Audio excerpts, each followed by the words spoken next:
Much has been said about his childhood. Innumerable songs have been written about him. The legend has lived for 3,500 years as if it's yesterday. Probably in most families, they talk about Krishna's childhood much more than the childhood of their own children or grandchildren, even today. So it is such a celebrated childhood because he just drove people into a frenzy with his simple beauty, his smiles and his flute, and the dance in his step. So Krishna very joyfully, very proudly, he says, I stole butter. If I don't steal butter, there would be no zest in the village, no excitement.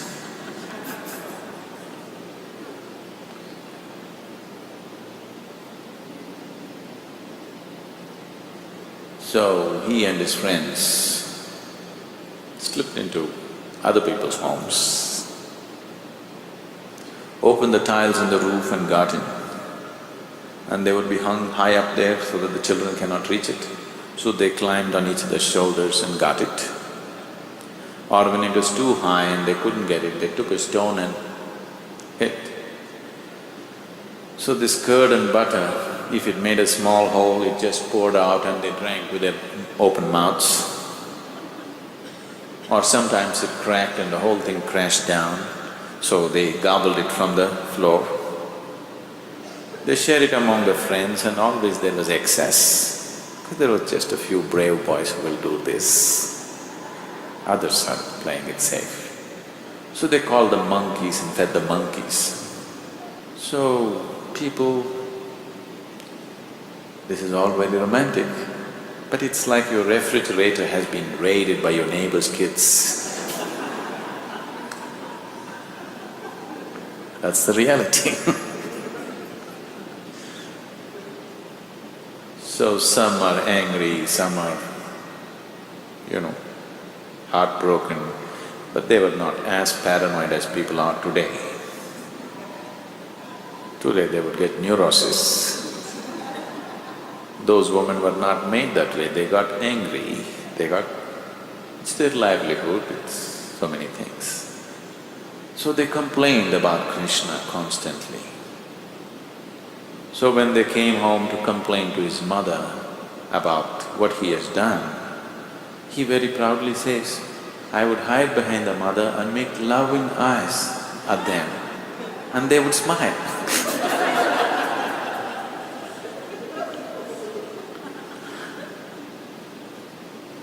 So even if they're angry, these gopi women were wonderful. You just have to make lovely eyes at them and then they will be okay.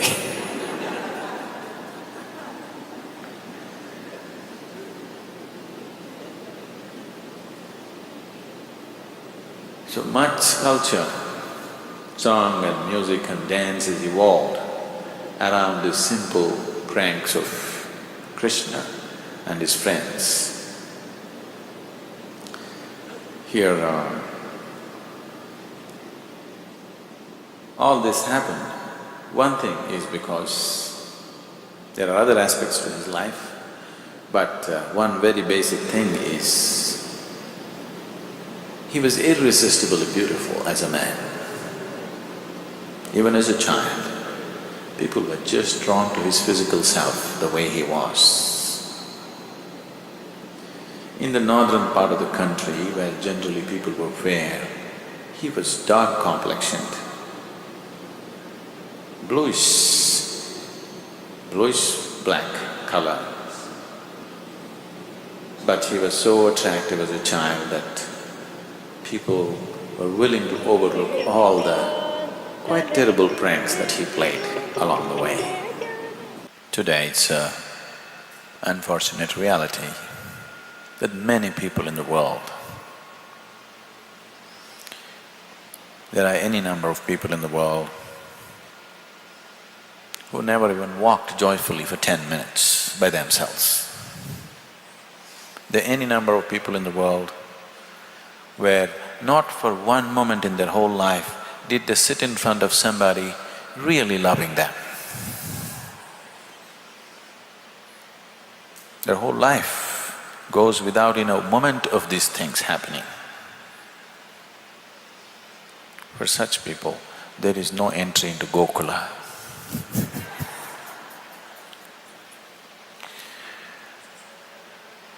Gokula is a place where people romped about joyfully, even doing their work. They sang, they danced, they loved. 24 hours being joyful, being loving is not out of reach for a human being. Why Krishna is such a huge factor in the cultural ethos of this country is, this is a man who romped through his life, no matter what was happening. His life went through various types of situations, right from his childhood, many extreme situations. Since he was… from the day he was born, people were trying to kill him. In his childhood, any number of assassins came to execute him, and through various factors and sometimes through his superhuman capabilities, these things were warded off. But the most important factor is he went through it like a dance, joyfully, blissfully, lovingly. Wherever he was, whether he is in a battle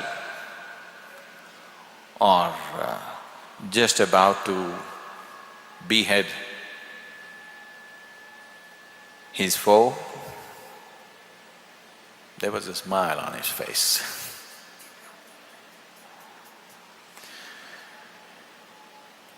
Whether he was in loving atmospheres, joyful atmospheres, terrible atmospheres, when it was necessary, he became stern. But the moment that necessity was over, in all kinds of extreme situations, he smiled and went through it. Unfortunately, people would like to see this as a divine quality. Smile is a human quality, it's not a divine quality. Human beings who have lost it have transported their joy to heaven. They have exported their joys to heaven, only there it's possible.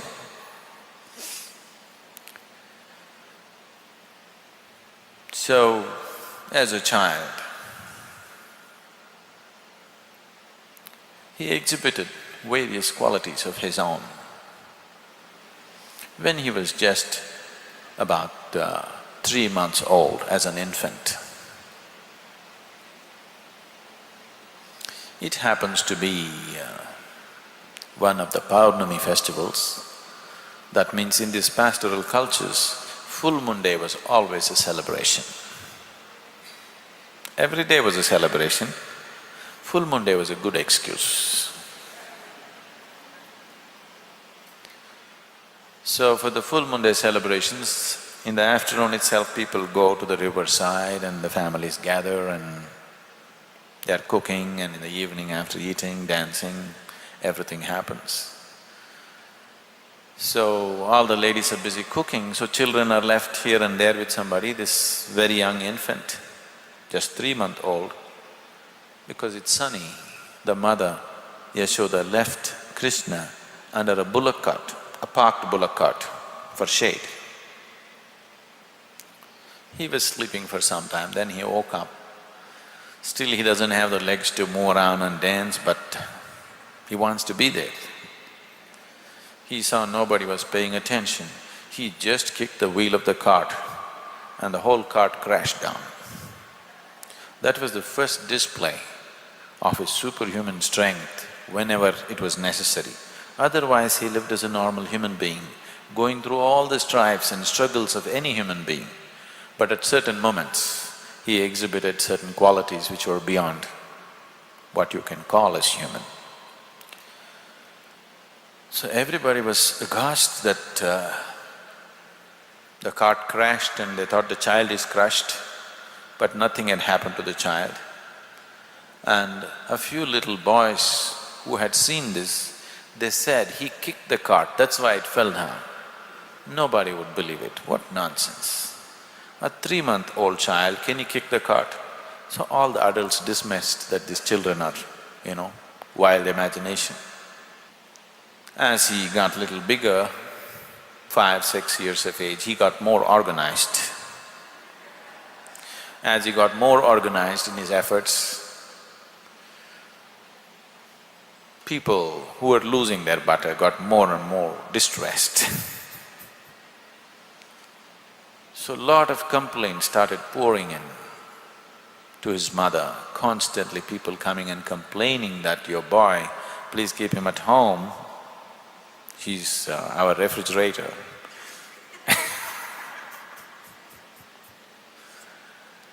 So it became a little too much. So Mother Yashoda scolded him. He had his way with her. If she scolded, he knew how to cry immediately. He put his face down on the floor and just cried and bawled, just waiting for her to attend. He even goes to the extent of saying, I did get angry, but not like other people. When other people got angry, for example, when my elder brother got angry, he screamed, he stamped his foot, he got angry, he paced up and down. I could see he was wasting a lot of his energy. I did not get angry like that. I just got angry to the extent it was necessary.